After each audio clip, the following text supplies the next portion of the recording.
आज रोहित की सालगिरह है। उसकी पत्नी घर पर उसका इंतजार कर रही होती है, लेकिन आज रोहित को ऑफिस से लौटते वक्त काफी देर हो जाती है। वह अपनी बाइक स्टार्ट करता है, लेकिन काफी देर तक प्रयास करने के बाद भी बाइक स्टार्ट नहीं होती है।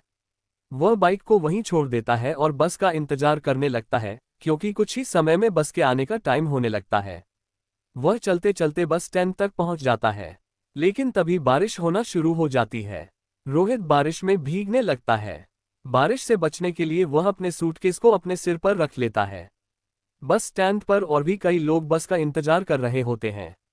ये सभी लोग देखने में बड़े ही अजीब लग रहे थे। तभी रोहित महसूस करता है कि बारिश की बूंदें उसके ऊपर गिरना बंद हो गई है। जब उसने देखा तो बगल में एक व्यक्ति अपनी छतरी के आधे हिस्से को रोहित के ऊपर किए हुए था। ये देखकर रोहित हल्का सा मुस्कुराया।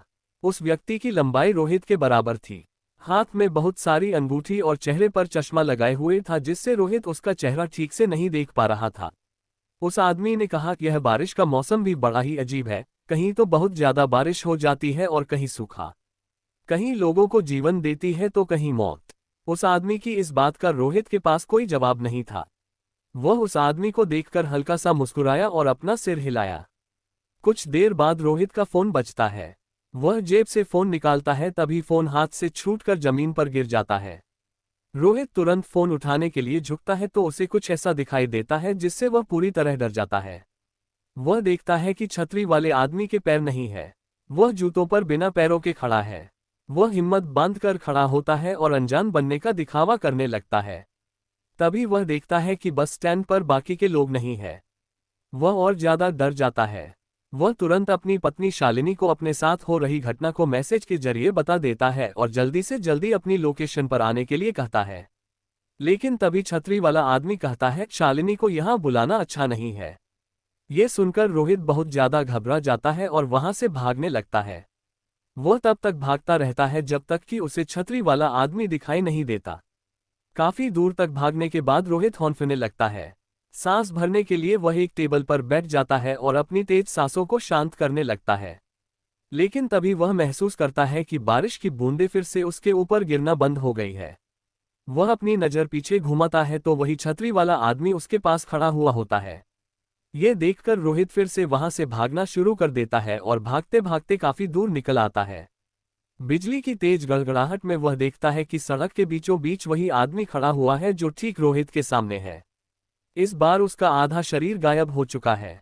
ये सब देख रोहित की चीख निकल जाती है। इसी बीच रोहित को पीछे से बस के हॉर्न की आवाज सुनाई देती है। वह तेजी से पीछे मुड़ता है तो उसे बस आती हुई दिखाई देती है। तभी कुछ लोगों का झुंड बस की तरफ आते हुए दिखाई देता है। बस रुकती है और वह लोग एक दूसरे को धक्का देना शुरू कर देते हैं। इस धक्के में रोहित नीचे गिर जाता है और वह लोग रोहित के ऊपर चढ़ने लगते हैं। बस का कंडक्टर इस भीड़ से बचने के लिए बस को थोड़ा आगे बढ़ाता है, लेकिन इस भीड़ में रोहित बस के नीचे आ जाता है और उसका आधा शरीर खून से लथपथ हो जाता है। तभी उसकी पत्नी शालिनी बस स्टैंड वाली लोकेशन पर पहुंचती है। जैसे ही वह रोहित को ढूंढते हुए इधर उधर देखती है तो उसे रोहित सड़क के बीचों बीच दर्द के मारे कराहता हुआ दिखाई देता है। उसका आधा शरीर बस के नीचे कुचल चुका था और मदद के लिए कोई भी इधर उधर दिखाई नहीं दे रहा था। किसी तरह से शालिनी उसे हॉस्पिटल ले जाती है। हॉस्पिटल पहुंचकर उसका इलाज किया जाता है। उसकी जान तो बच जाती है, लेकिन उस एक्सीडेंट की वजह से उसके पैर खराब हो जाते हैं। अब वह कभी भी अपने पैरों पर चल नहीं सकता है। उस हादसे के बाद रोहित अगर किसी को भी उसके बारे में बताता तो कोई भी उसकी बातों का यकीन नहीं करता। लेकिन शालिनी ने उसके बारे में एक आर्टिकल में पढ़ा था, जिसमें बताया गया था कि हर साल कोई ना कोई व्यक्ति इसी घटना का शिकार होता है। हर एक को वही छतरी वाला आदमी काला चश्मा पहने दिखाई देता है और बाद में वह आदमी उनकी जान ले लेता है। कुछ दिनों बाद डिप्रेशन के कारण रोहित की मौत हो जाती है। रोहित की पत्नी शालिनी मानसून के दिनों में हर रोज उसी बस स्टैंड पर जाती और उस छतरी वाले आदमी का इंतजार करती।